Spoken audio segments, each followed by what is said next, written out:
Assalamu alaikum, my dear students. This is class 12th and we are going to deal this new chapter, semiconductor devices. And in this chapter we are having the first topic, energy bands in solids. Energy bands in solids. Now, what are energy bands in solids?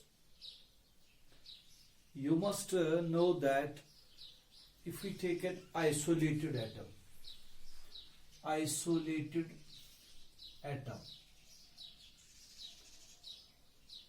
that means which is separate, which is not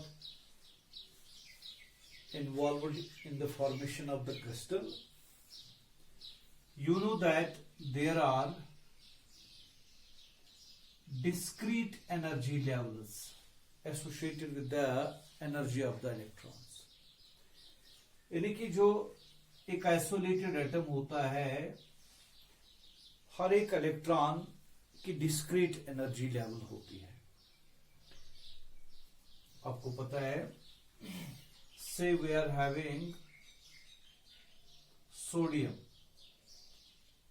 atomic number Z, that is 11. ठीक है, तो electronic configuration क्या है? 2 8 1. ठीक है, या मैं इस तरह लिख सकता हूं 1s2 2s2 2p6 3s1, ऐसे इलेक्ट्रॉनिक कॉन्फ़िगरेशन. और ये जो 3s1 है, it's having only one electron, it can occupy 2 electrons. ये आइसोलेटेड एटम है, इनमें डिस्क्रीट एनर्जी लेवल्स होते हैं, डेफिनेट एनर्जी लेवल्स होते हैं. लेकिन जब यही एक्चुअल में आइसोलेटेड एटम एग्जिस्ट नहीं हो रहा है, यही एटम्स जब कंबाइन होके एक क्रिस्टल बनाते हैं, एक सॉलिड सबस्टेंस बनाते हैं, तो ये जो इनकी जो डिस्क्रीट एनर्जी लेवल्स हैं, ये डिस्टर्ब होती हैं. समझो कि एक redistribution of this energy levels takes place. यानी एक एटम जब दूसरे एटम के बगल में होगा इन ए क्रिस्टल, एक दूसरे पे इन्फ्लुएंस करते हैं. एक एटम ये है, दूसरा एटम यहां, तीसरा एटम यहां. These influence each other because they are having the charges inside. ज्यादा इन्फ्लुएंस किनका रहता है? जो आउटर मोस्ट इलेक्ट्रॉन्स होते हैं, आउटर मोस्ट इलेक्ट्रॉन्स, वो एक दूसरे को अफेक्ट कर रहे हैं, इन्फ्लुएंस कर रहे हैं. तो उस इन्फ्लुएंस की वजह से उनमें रिडिस्ट्रीब्यूशन ऑफ एनर्जी लेवल्स होती है. यानी जो आउटर मोस्ट इलेक्ट्रॉन इसका है, जो आउटर मोस्ट इलेक्ट्रॉन इसका है, मैंने बताया कि ज्यादा जो इन्फ्लुएंस है आउटर मोस्ट इलेक्ट्रॉन्स ये एक दूसरे पे दिखाते हैं. इनर इलेक्ट्रॉन्स में ये ज्यादा अप्रिशिएबल नहीं है, तो इसलिए हम आउटर मोस्ट इलेक्ट्रॉन्स की बात कर रहे हैं. इसका आउटर मोस्ट इलेक्ट्रॉन और इसका आउटर मोस्ट इलेक्ट्रॉन इन्फ्लुएंस करेगा. ठीक है, तो उसके बाद इन्फ्लुएंस करने के बाद जो इसकी जो एनर्जी है थोड़ी सी कम या ज्यादा हो जाएगी due to the influence of its neighbouring atom. क्योंकि एक एटम का जो इसकी यूनिक पोजीशन हो सकती है. क्योंकि अगर क्रिस्टल के कॉर्नर पे कोई एटम होगा तो उसके एक साइड में एटम्स होंगे, दूसरे साइड में नहीं होंगे. ठीक है, अब दिमाग इसमें लड़ाई. बीच में उसमें साइड में फॉर एग्जांपल उसमें यहां 5 एटम्स हैं, यहां भी दूसरी साइड भी 5 एटम्स हैं. तो हम जब हम किसी दूसरे एटम की बात करेंगे तो वहां एक साइड में इसको 7 एटम होंगे, दूसरी साइड में 4 ही एटम होंगे. तो इस हिसाब से जो इनकी यूनिक पोजीशन है एक क्रिस्टल में, इस हिसाब से इनकी जो यूनिक डिस्ट्रीब्यूशन ऑफ एनर्जी होगी.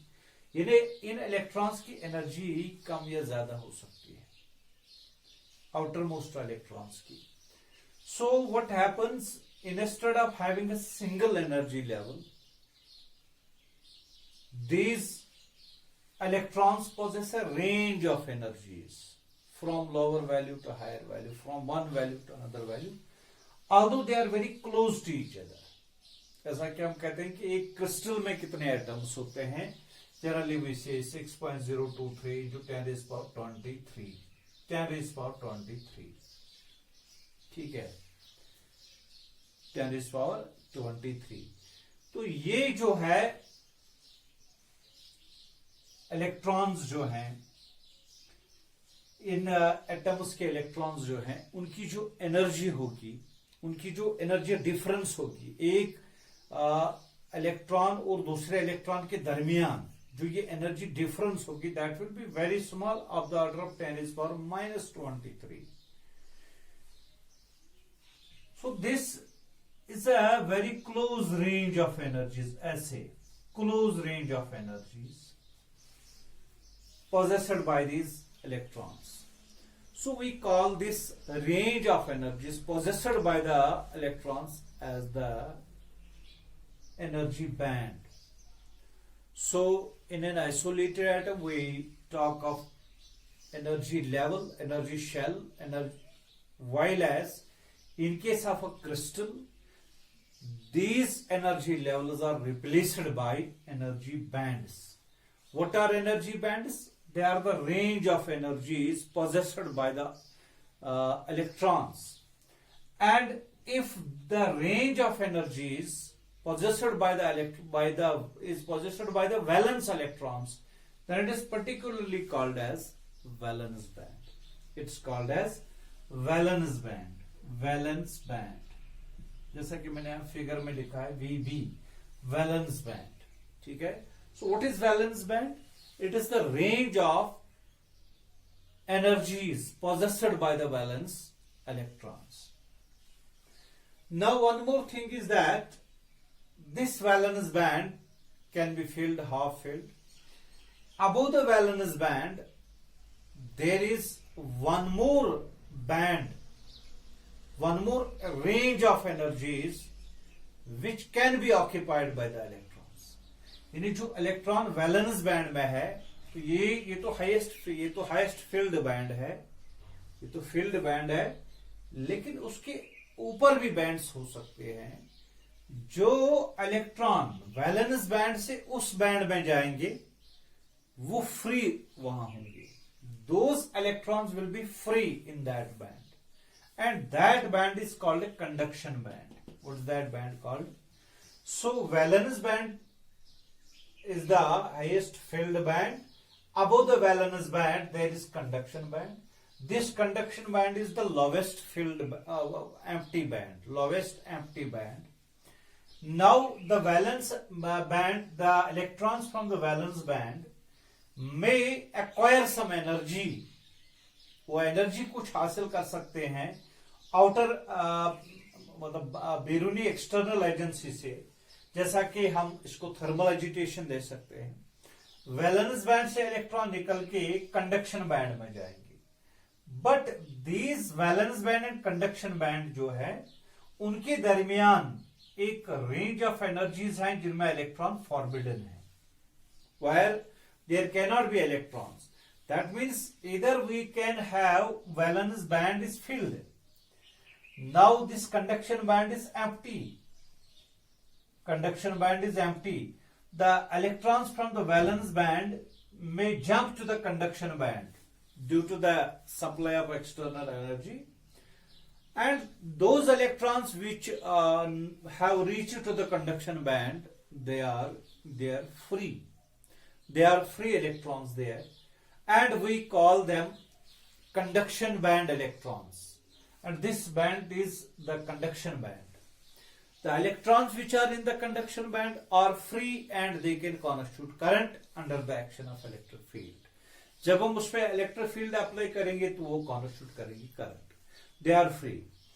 सो the gap between valence band and conduction band is called energy gap, EG, or it is called forbidden energy gap. Forbidden gap or forbidden energy gap, because no electron can be in the energy gap, in this energy gap.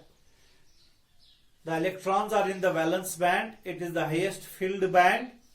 It is the range of energies possessed by valence electrons, and this is the lowest empty band, but the electrons may jump to the conduction band by the application of external energy in the form of heat, etc.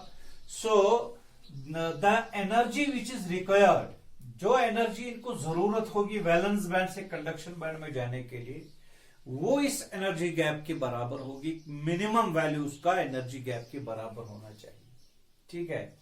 So this is called forbidden gap because no electron is available in this gap. No electron can occupy this energy state. ठीक है. और ये जो energy gap है, it is the difference of highest, जो यहां conduction band की lowest energy value है EC, lowest energy value EC, और जो वैलेंस बैंड की हाईएस्ट एनर्जी वैल्यू है EV. इन दो का डिफरेंस होता है EG माइनस, सॉरी, इन दो का डिफरेंस होता है EC minus EV. It is equal to EG. What is EC? It is the lowest value of the conduction band energy. And what is EV? It is the highest value of the valence band energy. It is, their difference is equal to energy gap, forbidden gap. ठीक है. तो मैंने आपको ये बताया कि जो isolated atom होता है, आइसोलेटेड एटम जो है उसमें जो डिस्ट्रीब्यूशन ऑफ एनर्जी होती है, दैट इज जो इलेक्ट्रॉन्स होते हैं, they possess a certain definite discrete values of energies. जैसा कि मैंने बताया कि K शेल में 2, उसमें A2, तो इलेक्ट्रॉनिक कॉन्फ़िगरेशन ऐसे हम लिखते हैं केमिस्ट्री में, आप जानते हैं इसको, 1s2, 2s2, 2p6, 3s1. ठीक है. तो ये जो ये 3s1 है, इसमें तो 2 इलेक्ट्रॉन हो सकते हैं, लेकिन इसमें एक ही इलेक्ट्रॉन है. तो ये इलेक्ट्रॉन दूसरे एटम के साथ जब ये क्रिस्टल में आएगा वहां इन्फ्लुएंस करेगा. तो ये डिस्क्रीट वैल्यू उसका एनर्जी स्टेट नहीं रहेगा. So when these atoms come closer within the crystal, when their separation is equal to the normal separation for the formation of the crystal, they influence each other and their energy redistributes. And the energy and the electrons in the shell, outermost shell, they influence each other and they possess a range of energies from lower value to higher value rather than the fixed energy value. This range of energies is called energy band. It is called energy band. Now, depending upon the formation of this energy band by the electrons, we say we have valence band. It is the range of energies possessed by the valence electrons. It is the range of energies possessed by the valence electrons. ठीक है.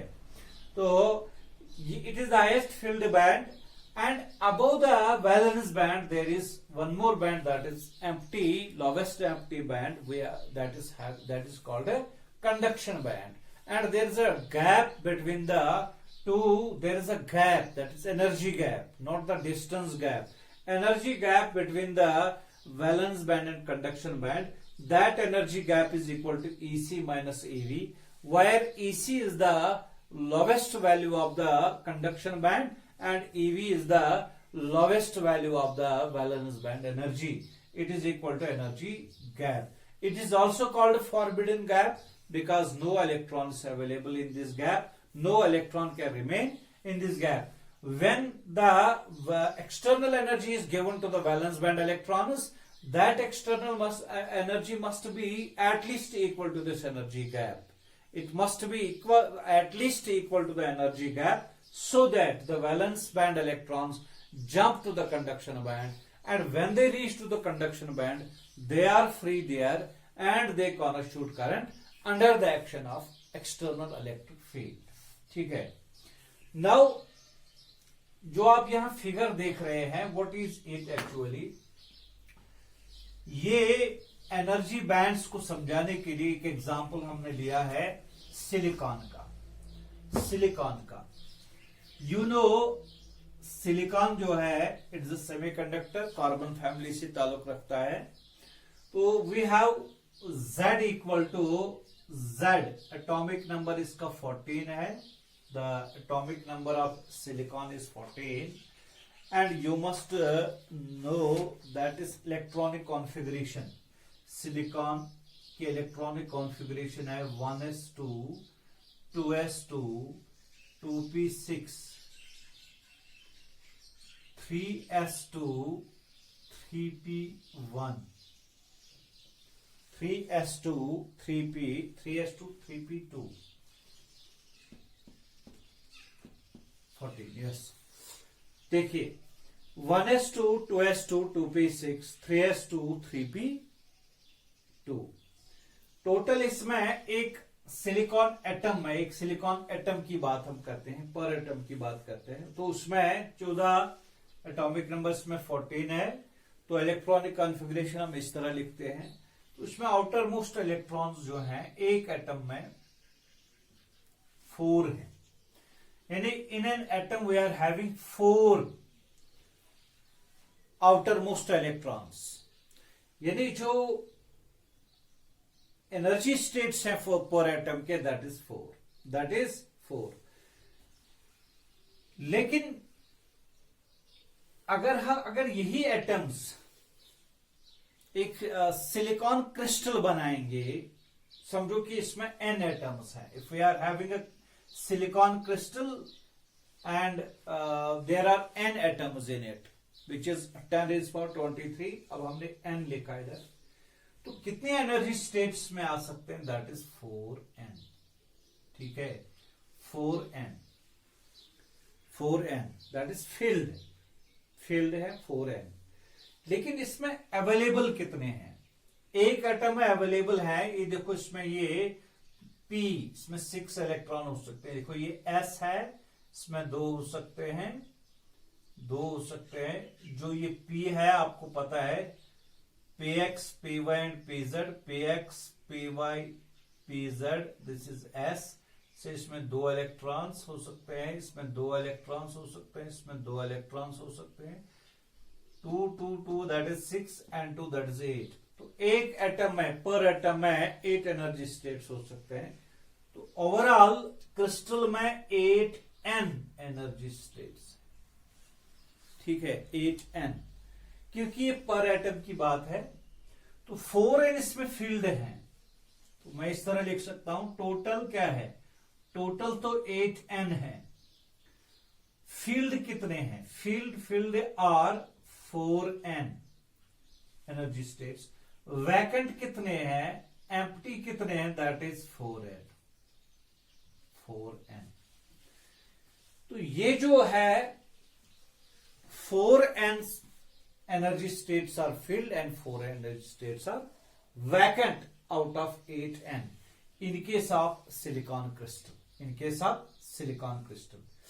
Now the formation of the energy bands depends upon the distance between the atoms। यानी अगर distance बहुत ज्यादा है तब तो ये एनर्जी स्टेट्स जो है ये अप्रिशिएबल है, दे आर नियरली डिस्क्रीट। लेकिन जब हम डिस्टेंस को, सेपरेशन को, किस सेपरेशन को, इंटर एटॉमिक सेपरेशन को जब हम कम करेंगे, तो सीधी सी बात है कि जब हम क्रिस्टल बनाने की बात करेंगे तो ये डिस्टेंस को हम नॉर्मल डिस्टेंस पे लाना है। पहले तो हमने डिस्टेंस बहुत ज्यादा रखा, सो जब डिस्टेंस बहुत ज्यादा रखा, these atoms nearly behave as isolated atoms and we are having the discrete energy states. तो वही बात हम यहां देख रहे हैं, interatomic separation D, when it is very large we are having nearly discrete energy states. ठीक है, तो ये एनर्जी स्टेट जो है, ये जो आप देख रहे हैं, ये जो एनर्जी स्टेट्स हैं, they are appreciable and we say that they are nearly discrete. Now we will decrease this distance. जब हम डिस्टेंस को डिक्रीज करेंगे, किसकी डिस्टेंस को? एटम्स के दरमियान, जो एक सिलिकॉन क्रिस्टल बनाने की बात हम कर रहे हैं. When we decrease the distance between the two atoms, what happens? Say distance is this distance r is equal to the distance, assuming distance that is c. तो जब यहां पे पहुंचेंगे तो atoms begin to influence each other. तो ये एक energy band बनने जा रहा है. तो अब ये जो स्प्लिटिंग जो इनकी जो डिस्क्रीट एनर्जी स्टेट है वो स्प्लिटिंग हो रही है. तो ये देखो आप यहां ऐसे ग्राफ है. और जब हम डिस्टेंस को और कम करेंगे, यानी when the distance between the two atoms is equal to b, so at this very situation these atoms, these silicon atoms in the crystal, they form, they have formed the energy band, and this is here the energy band. तो अब इनमें जो energy states थे 8n energy states, अब इनमें differentiate करना मुश्किल है. हम इतना कह सकते हैं कि यानी हम ये नहीं कह सकते कि ये किसके हैं, 3s के 3p के. We can say out of 8n 4n are filled and 4n are empty. तो जो ये 4n filled है तो वो वैलेंस बैंड में चले गए, और जो 4n empty है वो तो कंडक्शन बैंड की है. कंडक्शन बैंड फॉर्मेशन हो गई. तो जब हमने डिस्टेंस को और कम किया, so we are having the complete separation of the valence band and conduction band through the energy gap. This is energy gap.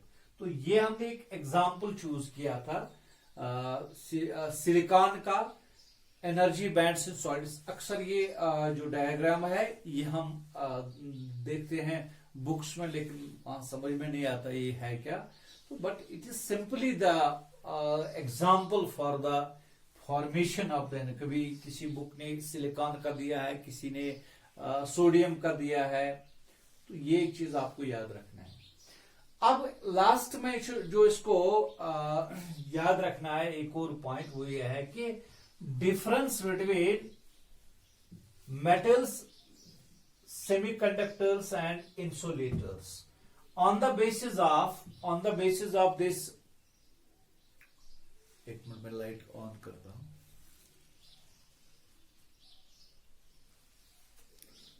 चलिए.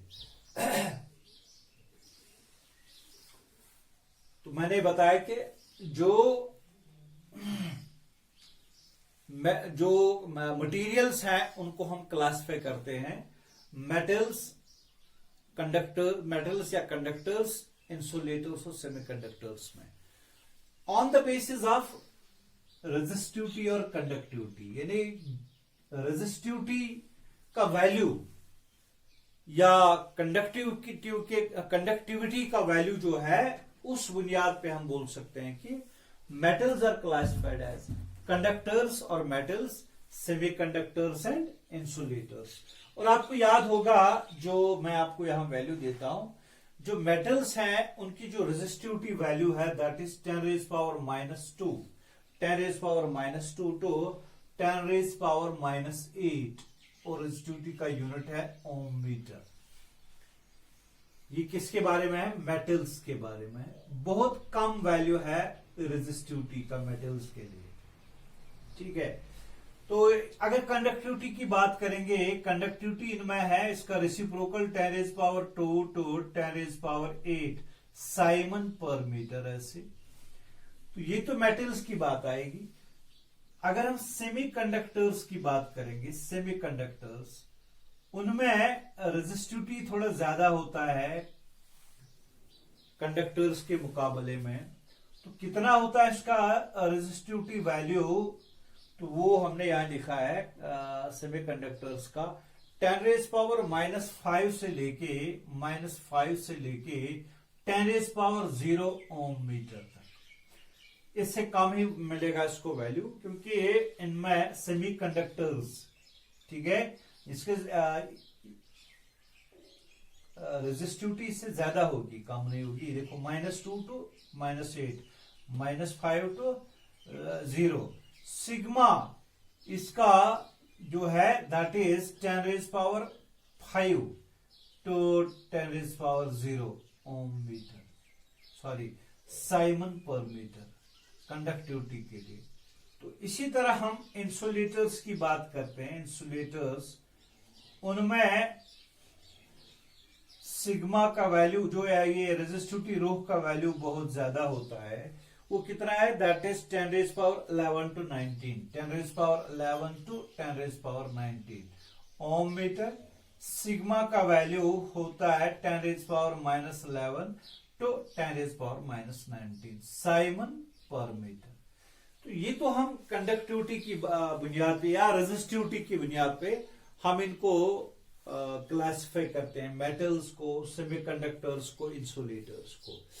लेकिन एक चीज यहां जोड़ेंगे कि अब हम एनर्जी बैंड ऑफ सॉलिड जो है उसकी बुनियाद पे, बैंड थ्योरी की बुनियाद पे हम इनको डिफरेंस कैसे कर सकते हैं।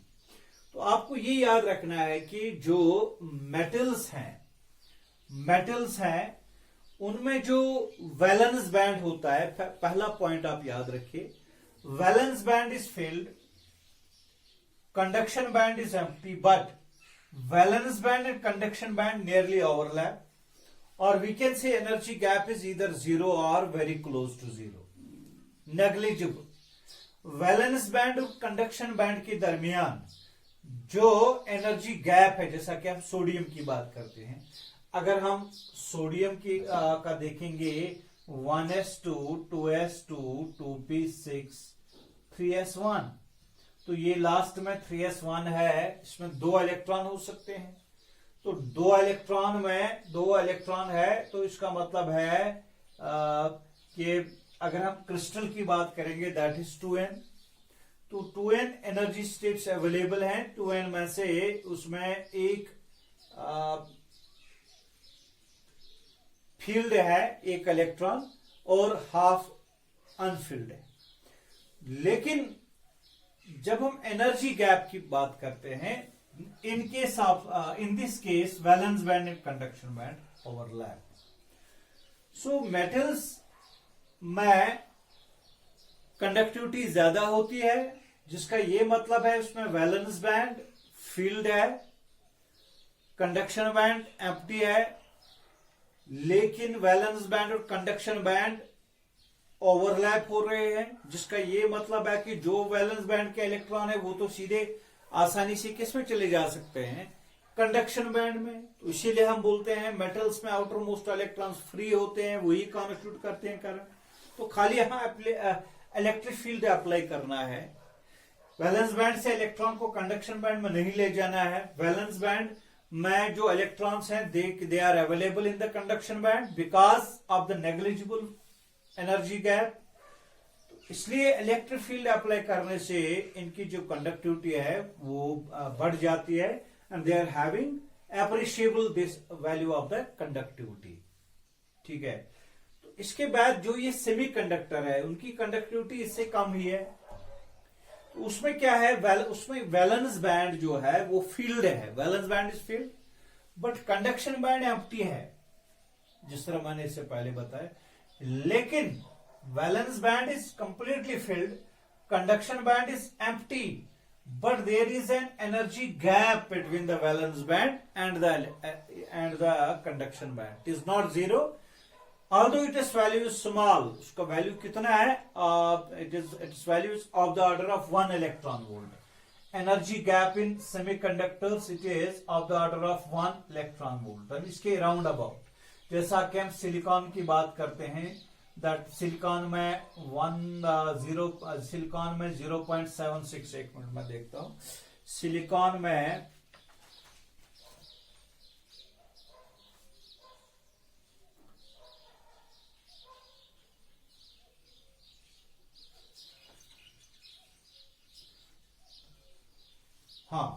सिलिकॉन में 1.1 इलेक्ट्रॉन वोल्ट और जर्मेनियम में 0.76 इलेक्ट्रॉन वोल्ट।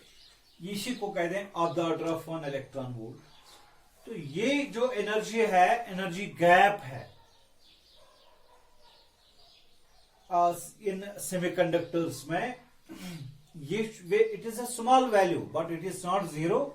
अब अगर हमें वैलेंस बैंड से इलेक्ट्रॉन को जंप करवाना है, कंडक्शन बैंड में उसको ले जाना है, we have to apply external energy से हम थर्मल एजिटेशन देते हैं। जो ये वैलेंस बैंड के इलेक्ट्रॉन एनर्जी गेन करेंगे of the order of 1 electron volt, तो जंप करेंगे कंडक्शन बैंड में, तो वो कंडक्शन बैंड में वहां फ्री होंगे। तो इसलिए हम कह सकते हैं कि टेम्परेचर बढ़ाने से, थर्मल एजिटेशन की वजह से जो सेमीकंडक्टर्स की जो कंडक्टिविटी है वो बढ़ जाती है, क्योंकि when we give thermal agitation to the valence band electrons, more and more valence band electrons jump to the conduction band, and once they reach there, by the application of external electric field, they gonna shoot current there. So current will be increased due to the more number of free electrons in the conduction band which are available there due to thermal agitation to the valence band electrons, and they jump to the conduction band. ठीक है, तो ये semiconductors में है। So semiconductors, silicon, germanium, they are the conductors. Semiconductors, उनकी conductivity metal से कम ही है लेकिन इंसुलेटर से ज्यादा है, और उनकी रेजिस्टिविटी मेटल से ज्यादा है लेकिन इंसुलेटर से कम। ठीक है, तो इंसुलेटर्स में भी यही होता है। इंसुलेटर्स में वैलेंस बैंड फिल्ड है, कंडक्शन बैंड एम्प्टी है, but energy gap is large, greater than 3 electron volt. ठीक है, ग्रेटर देन, सम बुक से it is of the order of 6 electron, जैसे अगर डायमंड में 6 इलेक्ट्रॉन वोल्ट है, तो generally it is of the order of 3 greater than 3 electron, greater than 3 electron volt. इसलिए जो वैलेंस बैंड है that is filled, conduction band empty है, conduction band empty है, energy gap is large. So under normal conditions of thermal agitation, it is not possible for valence band electrons to jump to the conduction band. So we say their electrical conductivity is nil.